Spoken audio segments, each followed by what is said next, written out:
പൊതുബന്ധത്തെ വിട്ടൊഴിഞ്ഞ് ദിക്കെന്ന വസ്ത്രത്തെ മാത്രമൊടുത്ത് സ്വയം ഈശ്വരനായി കഴിയുന്നവരാണ് അഘോരികൾ. തങ്ങളെ സ്വയം മനസ്സിലാക്കിയ അഘോരികൾ എല്ലാ മനസ്സുകളും തങ്ങളുടേത് തന്നെയെന്നാണ് വിശ്വസിക്കുന്നത്. അഘോരികളെക്കുറിച്ചുള്ള പഠനം ഒരിക്കലും അവസാനിക്കുന്നതല്ല. എത്രയൊക്കെ തിരഞ്ഞാലും അവരെക്കുറിച്ചുള്ള ചോദ്യങ്ങളും സംശയങ്ങളുമൊക്കെ തുടർന്നുകൊണ്ടേയിരിക്കും. പണ്ട് ഇവർക്കിടയിൽ നരബലി സാധാരണമായിരുന്നുവെന്ന് പറയപ്പെടുന്നു. ബലി കഴിക്കുന്ന വ്യക്തിയെ ഒരു പ്രത്യേക ചടങ്ങിൽ വെച്ച് ശിരച്ഛേദം ചെയ്യും, അല്ലെങ്കിൽ തൊണ്ടയിൽ കഠാര കുത്തിയിറക്കും. എന്നിട്ട് മരിച്ച വ്യക്തിയുടെ രക്തം കുടിക്കുകയും മാംസം ഭക്ഷിക്കുകയും ചെയ്തിരുന്നുവത്രേ. സാധാരണ മനുഷ്യൻ ആവശ്യമുള്ളതിനെക്കുറിച്ചൊന്നും അഘോരി സന്യാസിമാർ ചിന്തിക്കാറുകൂടിയില്ല. ഞാനെന്ന അഹംബോധം ഉപേക്ഷിച്ച് ഉള്ളിലെ ഈശ്വരനെ തിരിച്ചറിഞ്ഞാണ് തങ്ങൾ ജീവിക്കുന്നതെന്നാണ് ഇവർ അവകാശപ്പെടുന്നത്. അഘോരികൾ ഭാവി പ്രവചിക്കുന്നവരാണ്, അനുഗ്രഹിക്കുന്നവരാണ് എന്നൊക്കെ പറയാറുണ്ട്. എന്നാൽ അഘോരികൾ ഭാവി പ്രവചിക്കാറുമില്ല, ആരെയും അനുഗ്രഹിക്കാറുമില്ല.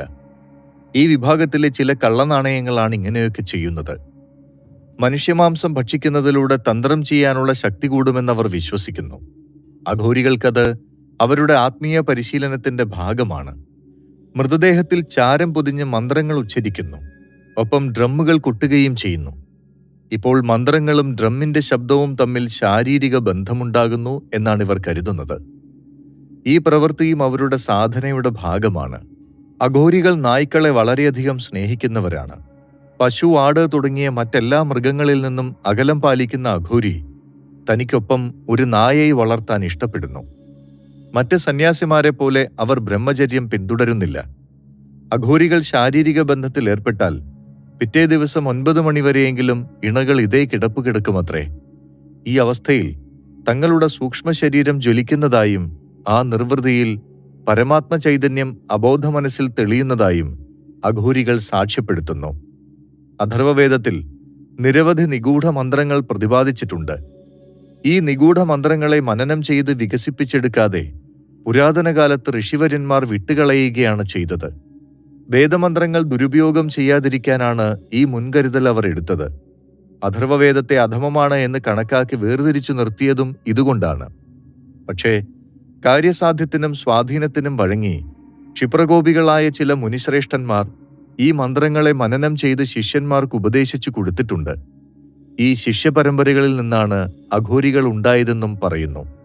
12 വർഷത്തിലൊരിക്കൽ അലഹബാദ് അഥവാ പ്രയാഗ്രാജിൽ നടക്കാറുള്ള പ്രസിദ്ധമായ കുംഭമേളയിൽ ധാരാളം അഘോരി സന്യാസിമാർ എത്താറുണ്ട്. ഗംഗാജലത്തിനു മീതെ അവർ നടക്കുമെന്ന് പറയപ്പെടുന്നു. ആ അത്ഭുതസിദ്ധി കൺകെട്ട് വിദ്യയാണോ എന്നാണ് പലരുടെയും സംശയം. സാധാരണ മനുഷ്യന് സാധിക്കാത്തത് ഇവർക്കെങ്ങനെ സാധിക്കുന്നു എന്നാണ് പലരുടെയും ചിന്ത. വ്യത്യസ്തമായ കാഴ്ചപ്പാടുകളും ഭീതിദത്തമായ ഏച്ചുകെട്ടലും ചേർന്നതാണ് ഈ അഘോരി സമൂഹം. ഭാരതത്തിലെ അഘോരി സന്യാസി സമൂഹത്തിന്റെ ഉൽപ്പത്തിക്ക് ഏകദേശം 5 സഹസ്രാബ്ദങ്ങളുടെ പഴക്കമുണ്ടെന്ന് പറയപ്പെടുന്നു. നിഷ്ഠ കൊണ്ടും ആചാരങ്ങൾ കൊണ്ടും അഘോരമാർഗം മറ്റ് സന്യാസി സമൂഹങ്ങളുടെ രീതിയിൽ നിന്നും തികച്ചും വ്യത്യസ്തമാണ്. അഥർവവേദത്തിൽ അഗാധ പാണ്ഡിത്യമുണ്ടായിരുന്ന ക്രൂരനായ സുമന്തമുനിയിൽ നിന്നാണ് ഈ വേദമന്ത്രങ്ങളുടെ അത്ഭുതപരമായ ശക്തികളെക്കുറിച്ച് പുറം ലോകം അറിയുന്നത്. അഥർവവേദം അഭ്യസിക്കുന്ന സന്യാസി വര്യന്മാർ ക്ഷിപ്രകോപികളും പ്രലോഭനങ്ങൾക്ക് വഴിപ്പെടുന്നവരുമാണ്. ഇത്തരം പ്രലോഭനങ്ങൾക്ക് വഴിപ്പെട്ട ചില ഗുരുക്കന്മാർ ശിഷ്യന്മാർക്ക് ഈ അഥർവവേദത്തിലുള്ള മൂലമന്ത്രങ്ങൾ പഠിപ്പിച്ചു. പിന്നീട് സുമന്തമുനിയുടെ പരമ്പരയിൽ സന്യാസിനി ഭൈരവി ബ്രാഹ്മണി വന്നു. സുമന്തമുനിയിൽ നിന്ന് സന്യാസിനി ഭൈരവി ബ്രാഹ്മണി ഈ വിദ്യകൾ സ്വായത്തമാക്കുകയും ചെയ്തു. അഥർവവേദത്തിന്റെ അനന്ത സാധ്യതകൾ കണ്ടെത്തിയ ഭൈരവി അത് വികസിപ്പിക്കുകയും ചെയ്തു. ശ്രീരാമകൃഷ്ണ പരമഹംസർ അഥർവവേദങ്ങളും അതിന്റെ മൂലവേദങ്ങളും അഭ്യസിച്ചത് ഈ സന്യാസിനിയിൽ നിന്നുമാണ്. അഥർവവേദത്തിൽ പറയുന്ന അഭ്യാസങ്ങൾ ഹൃദിസ്ഥമാക്കിയാൽ അമാനുഷികമായ ശേഷികൾ കൈവരിക്കാൻ കഴിയുമെന്നുള്ളതിന്റെ ഉദാഹരണമാണ് മധ്യ തിബറ്റിലെ ചില ലാമമാർ. അഘോരികളുമായി അടുത്ത ബന്ധം പുലർത്തുന്ന ലാമമാർ അവരിൽ നിന്നും സ്വായത്തമാക്കിയ കഴിവുകൾ ഇന്നും തുടരുന്നു.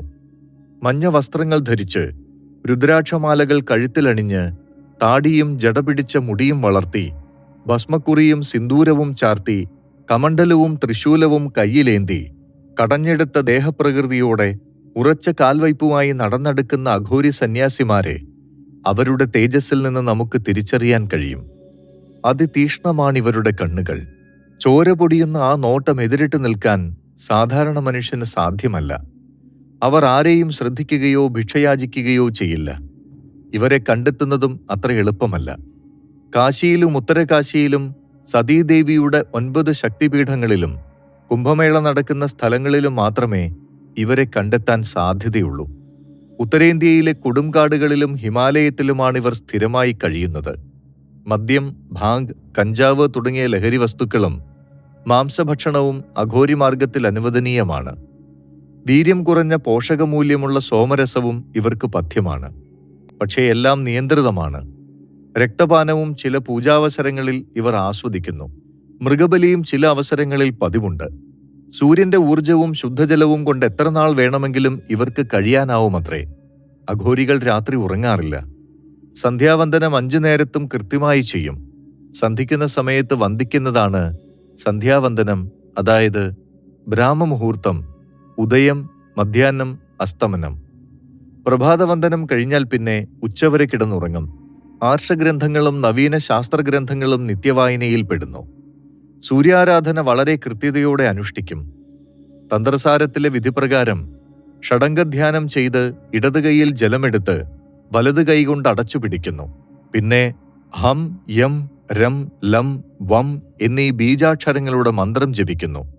അതിനുശേഷം ആ ജലം മന്ത്രോച്ചാരണത്തിനിടയിൽ 7 പ്രാവശ്യം തലയിൽ തളിക്കുന്നു. ശേഷിച്ച ജലം കൊണ്ട് ആദിത്യനെ ധ്യാനിക്കുന്നു.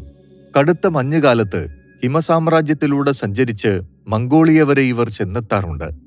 കുറേക്കാലം അവിടെ തങ്ങും. മധ്യ ടിബറ്റിലെ ഗുഹകളിലും ഇവർ താമസിക്കാറുണ്ട്. അരുണാചലിലെയും ബർമ്മയിലെയും വനാന്തരങ്ങളിലും ഇവർക്ക് താവളങ്ങളുണ്ട്. ജനിച്ച ദിവസം മുതൽ തുടങ്ങുന്ന ദുരിതം മരണം വരെയും മനുഷ്യനെ പിന്തുടരുന്നു.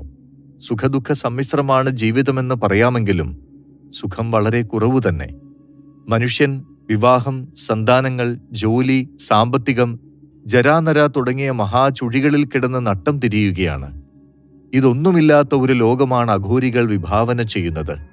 ആനന്ദം കൊണ്ട് മാത്രമേ മറ്റൊരു ശ്രേഷ്ഠലോകത്തെത്തിച്ചേരാൻ കഴിയൂ എന്നാണ് അവരുടെ വിശ്വാസം.